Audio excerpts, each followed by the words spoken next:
Thanks for taking the time to look at one of these reflections videos which go along with all the actual play recordings that appear on the channel. It may seem odd to some people that we do these kind of commentary things that go along with all of the different actual play series that we do, but that really is at the heart of what this channel is about. It's about connecting with other role-playing gamers, about playing role-playing games, the hows of it, the whys of it, and sharing skills, sharing reflections on how play felt and why it felt that way, and if that was a good thing, how can we replicate it or maybe enhance it, and if it was not a good thing, how can we help prevent it, that kind of thing. So these behind the scenes looks at how things were put together or what we were thinking when we made a decision as an NPC or as a character, why a certain rule was or was not a problem. That's what it's all about. So this particular reflections video, some of you may already be aware that there already is a reflections video on session number 1, but this is more of a what were you thinking video to talk about the decisions that I made for that particular very first session of play, why I did them, and now how I feel about how that worked with this particular group and this particular game, this particular time. Okay, so if that sounds interesting, stay tuned. If not, no harm, no foul. Okay, so this was the first time for anybody in the group other than me to play Star Trek Adventures. It was also the first time for anybody in the group other than me to play 2D20. Now, each of the 2D20 games, not each of them, but many of the 2D20 games have differences. So you won't feel lost if you sit down to play Conan or John Carter, but there will be things that are just definitely not the same. So there is a certain feeling in me, and there's also a certain way that I feel comfortable doing these videos for YouTube, which involves being willing to stop play to talk about a rule. And it's my nature, as probably is obvious on the channel, to break rules down into their component parts and present them in a logical sequence. Now, that itself has a process where a question comes in for a rule that we haven't used. We know that the player is asking because they don't have the confidence to just enact the rule yet. They don't know it yet. And there's also people who are watching or who will be watching who have no idea about the system. So there's a benefit to everybody to go through that rules question step by step, piece by piece. So if people take out the book, they can follow along and they can see, oh yes, okay, now I see how it works. And that helps them connect to that text a little better, helps them connect to the game a little better, and it makes it easier to take that leap out and to play that new game that maybe no one in their area is playing, or no one in their area has played for 20 or 30 years as they resurrect really cool games which aren't currently being talked about, that kind of stuff. So this process is really easy to do live and face-to-face at the table. It's more challenging to do in the video conference format, mostly because of how the software works, how it handles audio, what kind of lag it introduces, and how it limits the amount of body language that you can see. So with all of those concerns, the natural human habit of interjection or interruptions or questions tagged on at the end of things that push things out of sequence, that can be much more of a problem than it normally would be.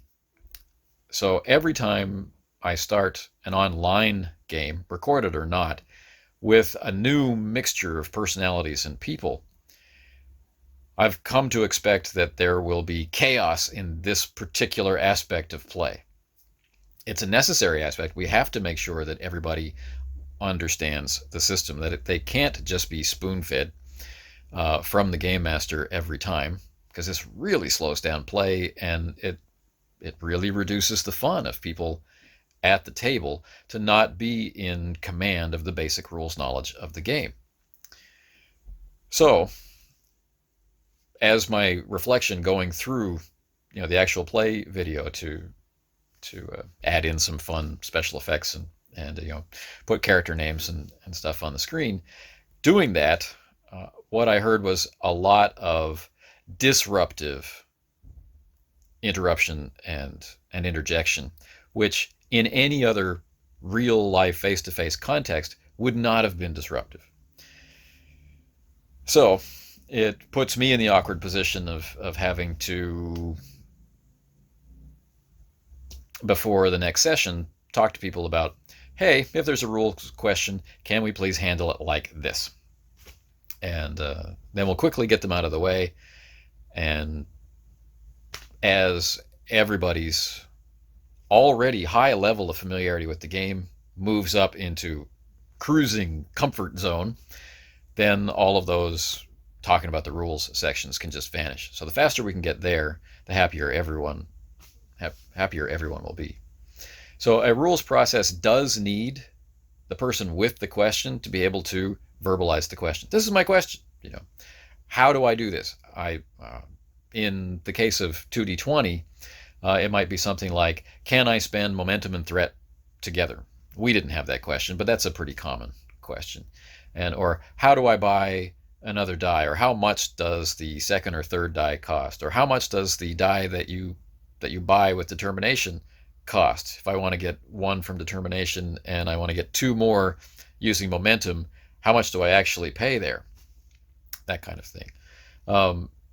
What can I do with determination? This was a huge thing in our session. So this is part reflection and part what were you thinking. In our session, the acting captain wanted to bring in a value. And I made the assumption that they wanted to use determination as it had been used earlier in the scene. A value was identified as mattering, and then that frees up determination to be spent. Determination was spent. But there's multiple things that you can do with determination, not just by 2 successes. The player may have wanted to do one of the other options with determination, but kind of got steamrollered by the chaotic and inefficient conversation around how to build the pool and how all of its moving pieces connected together. And I think they went along with spending determination to buy an extra die to get 2 more successes when they may have had something else in mind. So that's something I'd like to avoid in the future. So I would like the person with the question to ask the question and ask it to somebody. So ask it to me if it's a rules question, or ask it to a player if it's an intentions question, like why is your character doing that? That kind of thing. And then that be allowed to play out without interference from the other members of the group. And then if there are more questions left in the open, then they can be asked. And if we can minimize the natural interruption, if we can learn a new skill of not interrupting in video conferencing with each other, then that will actually speed things up, even though it seems like it's slowing things down. It will also improve comprehension of each of the pieces of the question and answer phase. We covered a fair bit of ground for a short play session. We're going to be restricted to 2 hours of play, give or take, to be a buffer. And that 2 hours of play means, based solely on my experience running things at the table with a group that really knew each other well and was learning the system, that as the game system produces and is designed to produce an episode of television in a series of television, you get the feeling like 2 to 3 sessions of play will allow whatever starting situations appear in the opening scenes of the episode to reach conclusion. So 2 to 3, like around 4 to 6 hours of play is enough for an episode. If it starts to go longer than that, it stops feeling like an episode and it just starts feeling like open-ended campaign play. So the situations that are presented in the beginning need to be, in a real sense, resolvable. So for example, you might plant as a backdrop thing, something that's in the situation. There is a plague spreading through the galaxy. And you're not saying, in today's episode, we're going to cure the plague. Although in a Next Generation episode, that might be entirely plausible. But there's background information such as, there's a Cold War going on between the Federation and the Romulans, and the Organians are preventing open warfare between the Klingons and the Federation, and no one really knows what's going on with the Gorn, and how many of these omnipotent species that we're going to meet. There's the Organians, and there's the Metrons, and right? So in this environment, what is the situation? What is the spark that's causing the episode? Like you're thrown out of warp because of some problem with the engine room. Go. There's an intercepted communication between this place and that place, which hints that something terrible is about to happen. Go. Right? It's something that can be resolved in a reasonable amount of time, and that reasonable amount of time, with people role-playing and interacting with the mechanics and so on and so forth, generally ends up being somewhere between 4 and 6 hours of play, which for us will be 2 to 3 sessions of play. It would be awesome to be able to do it in one session of play, but there's no way that any of us are getting through that much time online in Zoom for this. So that means that a certain amount of description needs to come from me to set that opening situation, that opening frame. Whether it's a hard frame or a soft frame, doesn't matter. What does matter is that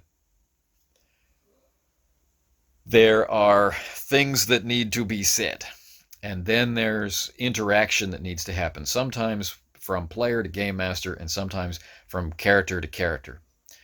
And we need to be able to shift back and forth between those different levels. But the time pressure is a very real thing, knowing that there's 2 hours of play. And this will generally push people out of in-character communication and toward out-of-character communication, which is something that I would prefer didn't happen.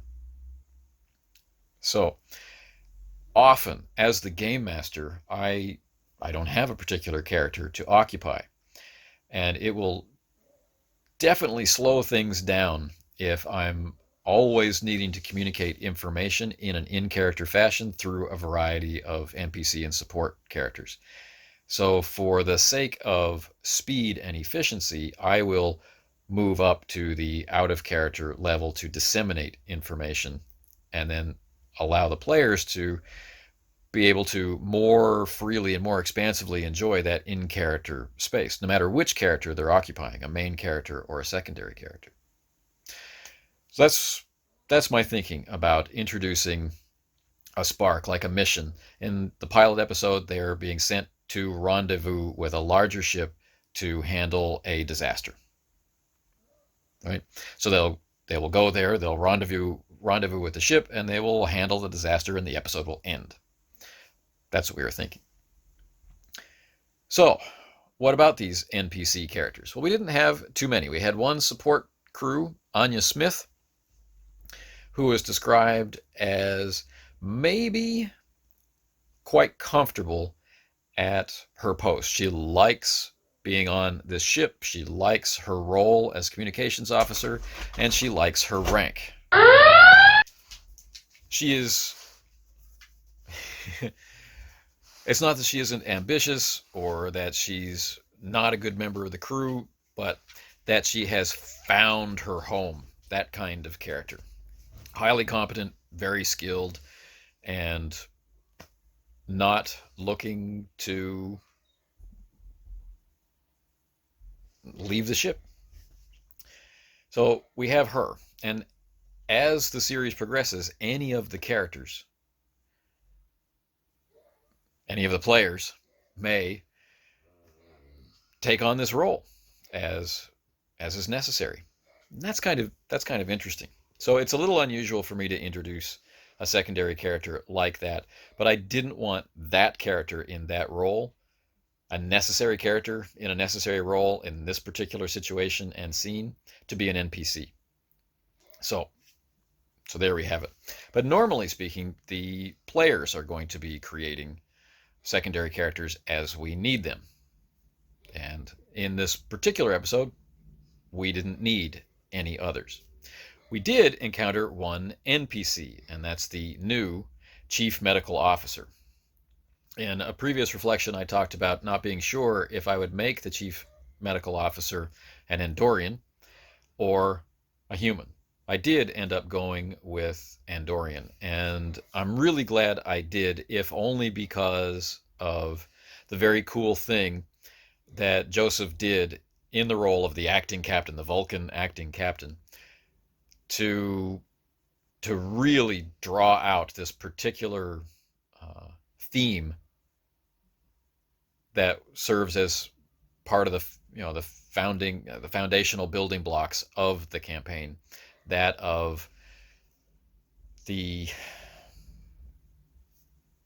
delicacy with which all the different species in the Federation still need to have for each other. It's not one big happy family of cooperative species. There's still some fear. There's still some hesitation. There's still some massive walls of cultural barrier and all these things. So I'm not sure how anyone's going to feel about going to sickbay, and what kind of bedside manner they'd be expecting from an Andorian Chief Medical Officer. But Joseph put up he created an advantage using the game system so that the crew is now aware of their situation, and that the captain is sending a very clear signal that we're all on the same page. And this was given great voice to by Ron in the role of the security officer, right? He was in and among the thick of the people like shooting looks like, our captain is a Vulcan and the chief medical officer is an Andorian, and like, what's going on? This is very unusual for Starfleet. And then responds to and reacts to the captain's message. It's pretty interesting stuff. The other main character that we have Casey has chosen to take the young officer trait and all that entails, the untapped potential of being, fresh out of the academy. So he's an ensign, and he's assigned to a position of real responsibility as the flight controller of the ship, which also, really interestingly, the way that the bridge is designed in this particular vessel makes him the focal point of everything. The captain's sitting right behind him, and everyone else is arranged around them. Yes, when they're doing their duties, they have their backs to him, but he's sitting right out there in the very center of the room. It's fascinating for this up and coming possibly career command officer, but who's now the new ranking new ranker in the group. So it's pretty interesting. So this character opened up the situation of play with a massive failure, right? And the benefits of that failure is that it brought our bridge crew together just that little bit more, right? There's an awful lot of pressure. It's a very unusual situation. Everything about the situation is unusual, and more of this background situation about these characters will come out later on in the pilot, and some of it comes out in the table talk that we have. So if you watch the table talk video, you'll hear some of it, like, why is there an acting captain? Right? So the crew is under stress. The crew is being sent out on a mission before they feel the ship is ready. So the Ensign Young is shaken. The acting captain is impassive. He's a student of Vulcan logic, being a Vulcan, and has gone through the process of purging all emotion. And the security chief is kind of, one of the very first things he says in the opening of the episode is toughen up, right? So he's, you know, uh, certainly some kind of man of action who values competency. Interesting, I couldn't say competency. I'm incompetent in saying competency. So, the session spent a fair bit of time in this opening getting to know you stuff. And there are things I would have liked to have organized differently. Like, I really wanted to get the ship out of that opening scene of receiving the information and having everybody work with that information. I then wanted to shift to a new scene, traveling at warp, so that characters can do different things in the ship and kind of establish their identities and connect with other characters, maybe create secondary characters, have that be a short scene, and have those two scenes maybe comprise the first hour of play, like as a rough guideline, your internal clock. How long do I want the scenes to run? As one of the factors about deciding when to end a scene. You end a scene when the purpose of the scene has been accomplished. You end a scene when it's gone long enough, And while there might be more to say, sometimes leaving them wanting more is a good thing. So I was thinking the first hour, 2 scenes, maybe 3 scenes. Second hour, we arrive at the site of the rendezvous with the Potemkin. We didn't quite get that balance right. But that's okay. We had different questions than what I got the last time, right? People were much more familiar with the rules, so we got more interesting questions, which required some interesting answers. And of course, we had the lag stuff that I talked about earlier. And we explored things by impulse. Like, I was in the middle of describing something, and this would be of interest or terrifying or required an instant action. And so people asked, hey, can I do this? And so, well, of course you can do that. But if I had everybody around the table, it would have flowed differently, I guess is what I want to say. So we ended up doing things in a way that probably made people feel like the interactions that they were contributing into the group were being ignored. Like, can I do this thing? Yes, you can. And then there'd be more description as we're moving toward this scene break, so that it's not just this one long scene. It's like television. It's going to move. There's going to be different situations, and things are going to happen in different places, and it's going to move along. And this lends a certain energy to play because the scene is changing and different characters are in and out. It's not just one, hour-long shot on the bridge with no cuts, right? With the camera just kind of moving around. There are different setups and different scenes and different lighting and different people involved, and that's a part of play. So it'll take us a while to get there. Everybody in the group needs to recognize that that's actually possible and is actually desirable for playing the game. I don't know when we'll get there.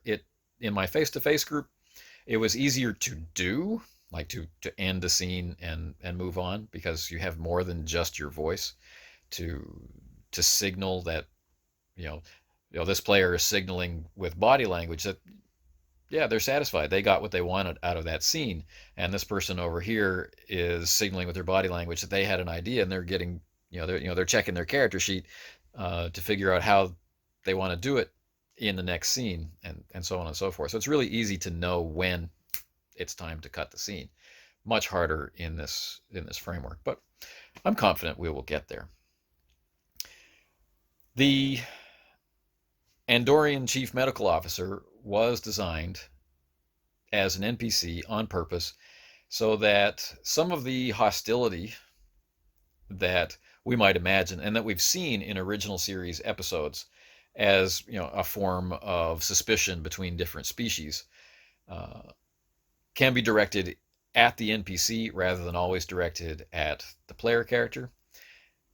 And this would also be a source of threat. That the momentum that the crew is generating can also be kind of mirrored or reflected in threat that they are creating, as long as they hang on to these antiquated racist ideas. So I kind of like that. But in this opening scene, the captain, at least for now, has made it very clear that this is not acceptable. And so this NPC's interactions will not be generating threat. It's kind of cool. In the second half, not really half in terms of time, but in the second half of play, we ended up at the site of the disaster, and we discover the Potemkin hanging in space. And so we've got a variety of choices ahead of us, right?